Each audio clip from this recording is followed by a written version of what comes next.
Hi, it's Mr. Skelton, and I want to address a question that a parent gave me recently regarding which hand does what on the instrument.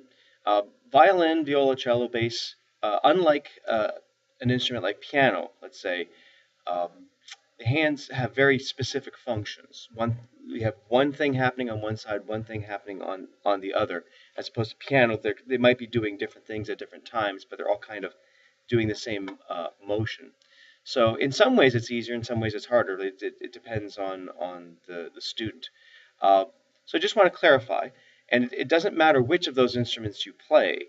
Um, Things happen on with a certain hand. Certain things happen in the left, certain things happen in the right. So the first thing I want to talk about is the rest position.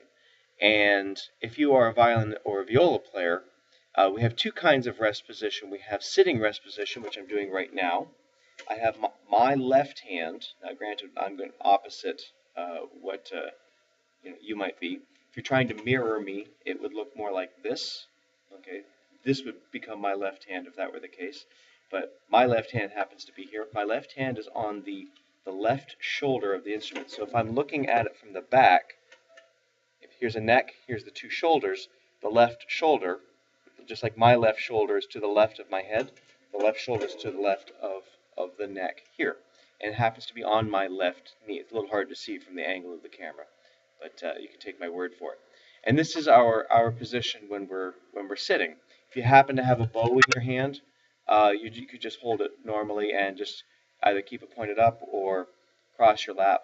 Um, there isn't anything quite as specific as this. This is a very good, safe way to hold your instrument, like not just like leaving on your lap where it might fall off, or holding it, somehow like this where all it takes is I don't know, just a moment's lack of concentration, and off it goes. So it's kind of, the weight of your hand is holding it down.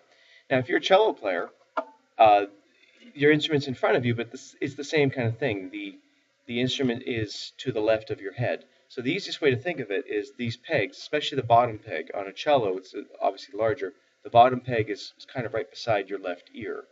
And of course, this is not a cello, but you can get the general idea from that. For violin and viola players, when it's time to stand to play, and of course we do that in third grade. In fourth and fifth, when we're playing more in an orchestra setting, we will sit more often. But when it's easier to develop good posture when we stand, then we go into standing rest position, which happens to be taking this instrument, move it up a little bit. Apologize for the poor production values here. And I put it against my right hip. This is the only time, and I put my arm over it to kind of cradle it. This is the only time the instrument is ever on the right side. So standing rest position, the instrument is on my right side. But my hand is still on that same shoulder as it was when I was sitting, right? It stays there. That's kind of its place until it's time really to use it.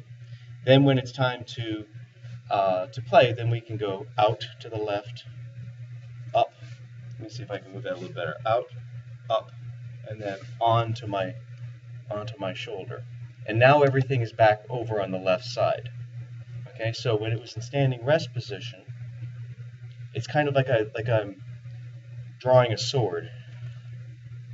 The violin is mightier than the sword. And then it comes across and over here. The reason it doesn't come here is because it's kind of hard to hold it safely and also bring it up to your left. So we hold it over on this side. If I have a bow, I can sort of hook the bow on my finger like this, or I can just hold it. Usually putting your finger in there is the easiest way, because then you're not going to drop it. My arm is holding the instrument, but my left hand is also there to move it. So it gives me a lot of options where that's concerned. Now, in general, let me come back to camera one here. In general, the instrument is always on the left, and it's our left hand that is what's pressing on the strings. If you've ever played any guitar, most guitar players play this way as well. Now, people do play left-handed. The instruments are designed a little bit better for left-handed players than violins are. Unfortunately, because of the placement of the chin rest and just the overall way the strings are designed, it is actually designed for a right-handed player. But there have been many successful left-handed players too, and it's just a matter of just getting used to it. And actually, my experience has been that children who have difficulty getting in the instrument into the right place, it's not because they're left-handed.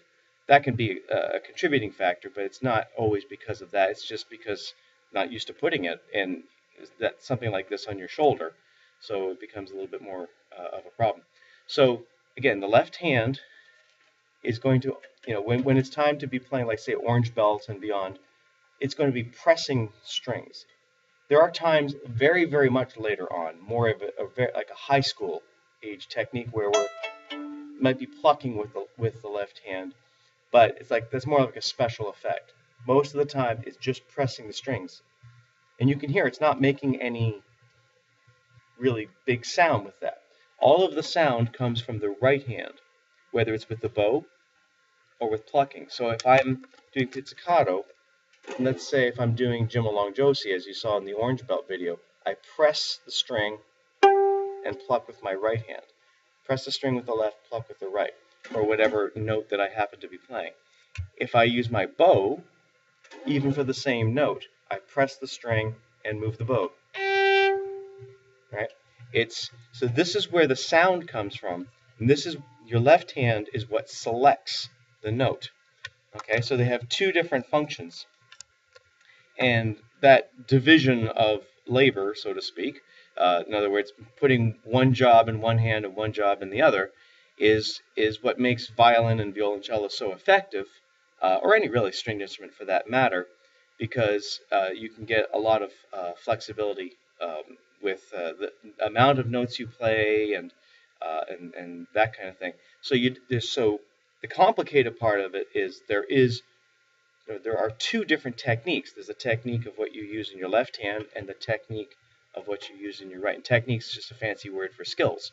And you hear it a lot in music, so you might as well get used to saying it, and it makes it sound really, really sophisticated to use words like that anyway. So I hope that clarifies things. Left hand is all about in the instrument, the left side of the instrument. If you're cello, again, it's just pressing the strings.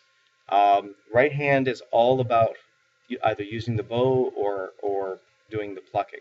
Okay, but instrument is always on the left, and even in rest position, it's on the left. The only time when it's on the right, as I said, for violin and viola, in standing rest position, it happens to be on my right side at that point. And if I ever have to walk around, this is how I would hold it also, is on that right side, because it cradles it very, very nicely, and I can take my hand off of it if I need to, but most of the time my left hand on the left shoulder, on the left knee, so that I can go either to here or I can go to here, and this stays in that spot until I need to use it for something else. So I hope that helps, and please feel free to comment, ask me more questions on this. I'm here to help your child learn. Right? Take care.